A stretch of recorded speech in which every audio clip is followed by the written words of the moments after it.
So newborn screening screens babies at birth for a number and a range of severe diseases. We have our samples that come in for routine newborn screening. We've been screening since 1964 for various inborn errors in metabolism, and a small aliquot of that sample is looking for SMN1 for spinal muscular atrophy and for TREX and CREX for immune deficiencies.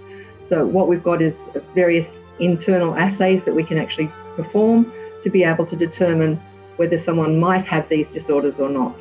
Spinal muscular atrophy is a neurodegenerative disease. It affects the motor nerves that live in the spinal cord, causing them to degenerate.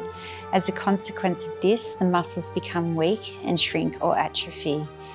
It's an inherited disease affecting motor neurons, and without treatment, it is the leading genetic cause of infant death. So this particular pilot that we're actually talking about was started in babies born in August of 2018 and concluded for babies born at the end of July 2020. So it was a 2-year pilot program to be able to determine a large number of aspects associated with screening for a disorder that hadn't actually been screened for previously. We found out only, I think he was 10 days old, so it was critical. Pretty heartbreaking. Yeah. But it was, in hindsight, looking back now, finding out at 10 days old has allowed for early intervention, which is key to helping a disease like SMA. And we're giving our son the best shot he can possibly have at life and a healthy life. And we wouldn't have known if it wasn't on the newborn screening. Being able to ascertain the babies before they had any clinical signs and symptoms. We were trying to facilitate clinical trials associated with various treatments for these disorders and conduct a health economic analysis associated with it. The economic evaluation was complex because we were analysing the introduction of 2 diseases, SMA and SCID, into the newborn screening panel.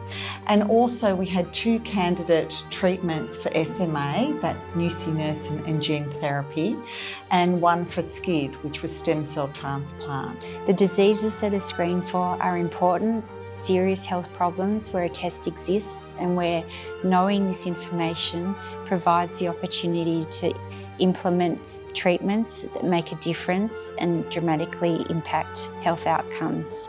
Indeed, after 5 years, the introduction of these conditions into a newborn screening panel becomes cost-saving from a government budget perspective. As we learnt more about it, we learnt that it was only on newborn screening in New South Wales and the ACT, which, you know, as parents now, we realise, oh my goodness, how heartbreaking that would be if you were a parent in another state in our country. So we believe that it should be nationwide and included on newborn screening throughout the country, because it's critical in early detection and helping our little people have the best start. In addition, we have demonstrated that the clinical outcomes are dramatically better than waiting for symptom onset. And what we are seeing is that children are learning to sit and walk within expected times, and they're no longer needing the health care that symptomatic children have and experiencing the associated morbidities of muscle weakness, such as difficulties swallowing and breathing. So what this all means together is that newborn screening for SMA has significantly improved their health outcomes by identifying, diagnosing and treating children early so that the best outcomes from treatment are achieved.